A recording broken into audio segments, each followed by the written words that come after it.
Hello, I am Get Good Fox, and today I'm going to explain how to change regions in State of Decay 2, alongside things like the concerns you might have when changing regions, as well as what happens when you do take the jump and change regions. Now, there are a number of reasons you might want to change regions, and one of the good ones is because you beat the game and it randomly sends you to one of the 3 existing regions and you don't like the one that you're in, so you can change regions. You might also change regions because you're tired of the area, you want to try somewhere else, or maybe because you've picked an area clean, because when you change regions, it basically resets the game, except you get to take your community with you. And that brings us to our first issue. How do you change territories? Well, this is a 3-step process, and stage 1 is to get your command center to at least level 2, because this will unlock the ability Research New Territories. And that would be stage 2, using this feature, Research New Territories, which will cost 250 influence, and it'll take a few minutes to go through. Once it is done, though, that leads us to stage 3, which is to actually pick the territory we want to go to, and you do this by getting in your vehicle, or I guess you could walk there, but you will go to one of the 2 regional options on the map, which are in the boundaries, the limits of the map, and then you will choose the confirm button to transfer into a new territory. So pushing the Research New Territories button does not immediately force you to change territories. You have time to do other things, even after it researches. And that leads us to issue number 2. What concerns should you consider before taking the plunge and moving different territories? The first one is, what territory do you want to go to? Currently, the game has 3 territories, so you will have 2 options to move to since you obviously are in one of the territories, and these are your options.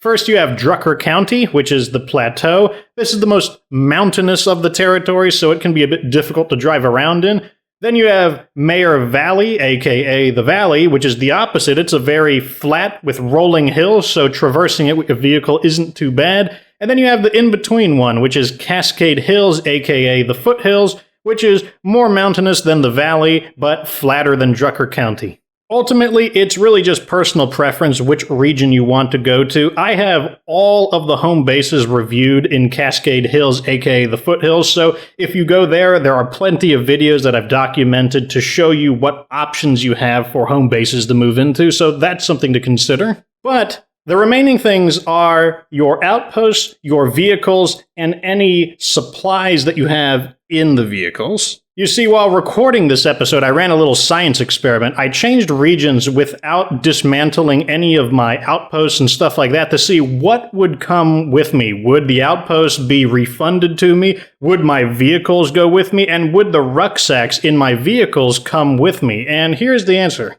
All of my outposts were refunded when I changed regions. I could tell because of the large increase of influence that I experienced when I got to the new region, so you don't need to manually abandon your outpost before moving. On the other hand, only 3 of my 4 vehicles were transferred with me, so one of them was left behind. The vehicles that came was the vehicle I drove in, which makes sense, and then 2 of my 3 meat wagons came. I think the way it works is it will take 1 vehicle per parking lot available in addition to the vehicle that you drive there in, and because the starting home, which is where you will default into no matter what, has 2 parking spaces, you're going to bring 3 vehicles at the most. What's more, though, is that none of the rucksacks or items in the trunks of any of those vehicles came with me. They just vanished. They were not added to my stockpile or anything like that. So before you actually move, you're going to want to do something with the items. You can sell the rucksacks, typically for about 60 influence each. You can break them apart into smaller components and just add them to your supply locker, or you can just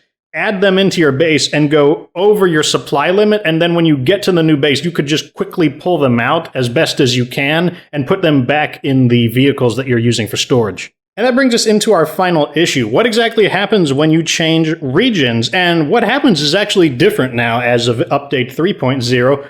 Before that, you would actually get this kind of temporary staging zone, kind of like a makeshift base, and then you'd actually have to move into a permanent base. But now, as of 3.0, you are just thrown into the tutorial house. The The tutorial house, that's just what I call it, is the one-man location that you start in when you first get a game of State of Decay 2 up and running. It's the Vogel house, the Justino house, or the Clarington house, one for each region. They're very simple. It's not a terrible base. I do have a guide on it if you want to see it. Anyways, what I did, though, was just quickly set up an infirmary, a workshop, and get a hydroponics facility up and running, because unlike when you first start the game, you've only got like 3 people. 3 mouths to feed, not a big deal. 8 mouths to feed, much bigger deal. So getting a hydroponics facility up in that third small facility option definitely will help you compensate for the losses of food you're going to experience until you find a new base you like. And that's what changing regions is all about. When you get there, the entire map will basically be fresh, so none of the areas will be revealed, all the plague hearts will be back, and it'll be kind of like starting over again, just with all of your community members and all the stuff that you have brought with you, and some of your vehicles too.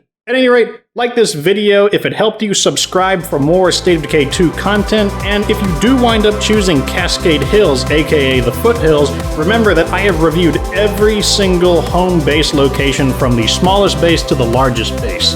But of course, the most important thing is to remember that you don't have to be good to get good.